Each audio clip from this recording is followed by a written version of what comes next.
دوستان عزیز سلام، امیدوار هستم که خوب و صحتمند باشید. در این ویدیو قرار است با شما در مورد یک موضوع خیلی مهم صحبت کنم. چطور میتونید از طریق برنامه‌نویسی به استقلال مالی خود برسیم؟ پس تا آخر ویدیو با ما همراه باشید. لایک، سابسکرایب را فراموش نکنید. اول از همه باید بگوییم که برنامه‌نویسی یکی از بهترین و پرپرسیدترین مهارت‌هایی است که میتوانید یاد بگیرید. در دنیای امروزی تقریبا هر صنعتی به تکنولوژی وابسته است و این تقاضا برای برنامه‌نویسان هر روز بیشتر می شود. اما چطور می توانید از این مهارت‌ها به درآمد خوب برسید؟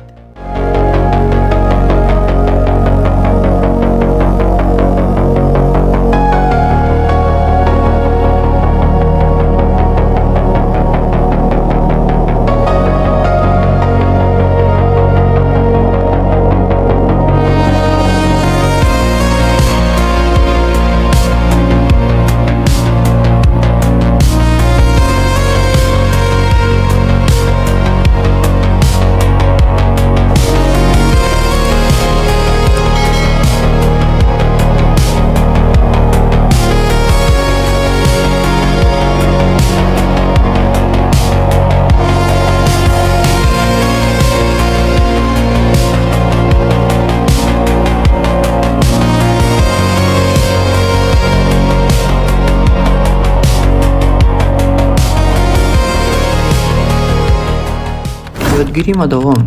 برای رسیدن به استقلال مالی از برنامه‌نویسی باید همیشه در حال یادگیری باشید. دنیا همیشه در حال تغییر است و فناوری‌ها روز به روز پیشرفت می‌کند.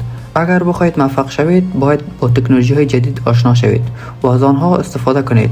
مثال زبان‌های مانند پایتون، جاوا اسکریپت یا حتی از ابزارهای جدید مثال فریمورک‌های ریاکت و نود.js می‌توانند فرصت‌های خوبی برای شما ایجاد کنند. شروع با پروژه‌های آزاد مانند فریلنس.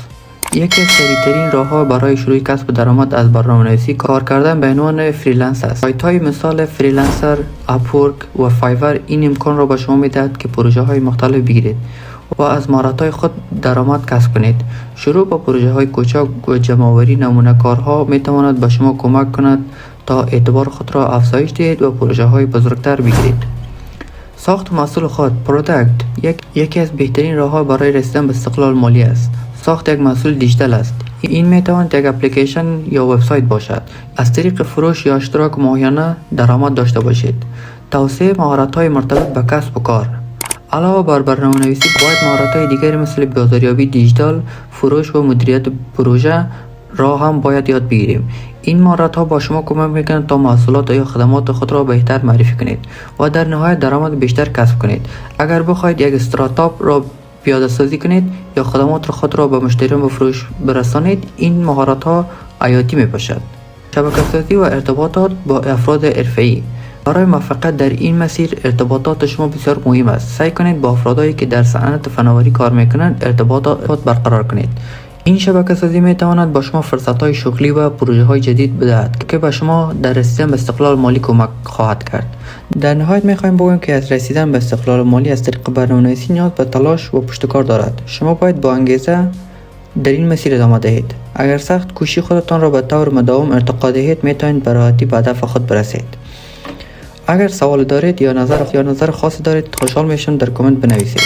اگر این ویدیو برایتان مفید بود لطفاً لایک کنید و کانال را دنبال کنید تا ویدیوهای بیشتر و مفید را با شما به اشتراک بگذارم.